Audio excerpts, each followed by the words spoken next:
Leo hii sikutegemea kama Rushaynah atasimama kumsema Hamisa, kwa sababu Hamisa alimchukulia kama familia moja, watu wa familia yake ni yeye. Na kwenye harusi pia alikuja. Alikuja na alisherehesha. Yaani Rushaynah alikuwa kwamba ukimvaa Hamisa basi umemvaa yeye. Yaani ugomvi lake aliishi leo. Lakini ndio kama hivyo unavyoona leo, yeye anamsema Aziz Ki, anamsema alikuwa mume wake Haji Manara, si domo linanuka kwa ajili ya tumbaku.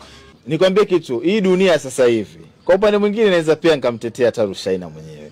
Hii dunia sasa hivi ndugu yangu, my friend, ukipata nafasi ya kumsema mtu mseme.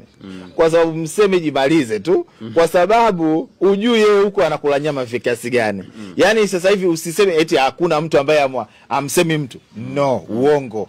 Yaani dunia sasa hivi imejaa unafiki hatari. Kila mtu anamsema mwenzie. Kwa hiyo unaweza kukaa hapa dakika 5 ukiondoka huko nyuma watu wanakumaliza. Kwa hiyo ukipata chance ya kudoboa, wewe jimalize. Wewe unadhani Hamisa yenyewe atamsema na Rushaynah? Alivyokuwa na Haji Manara. Ina maana sasa alikuwa anamsema labda na watu wengine. Ndio hazijavuja tu. Kwa hiyo ni vitu vya kawaida tu kwa Rushaynah. Rushaynah anasema ndoa yake bahati mbaya imevujika, basi hivyo. Na pengine Hamisa ameiona hii. Nilimpelekea.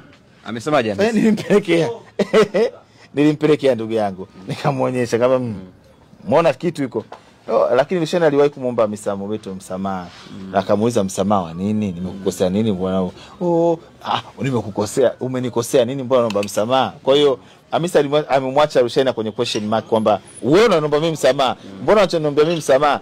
Sijajua kitu gani? Hakutaka kumfafanulia zaidi. Kwa mimi nilimuonyesha nimefunga kwani sasa nikae na uongo. Mimi nipeleke tu huku na huku nipige shoti basi.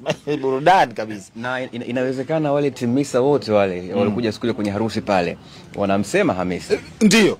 Tena hao ndio wanaongoza, sijui akina nini anataka makolokocho si vitu gani. Wale wote waangalie vizuri tu wale. Anayempenda mwenzi wangu unapendwa na mzazi wako tu peke yake. Mama yako mzazi anajua shida zako, raha zako, ndo anakupenda. Hawa wengine wapo kwa sababu ya kutafuta fame tu, wajulikane na maisha mengine yaendelee.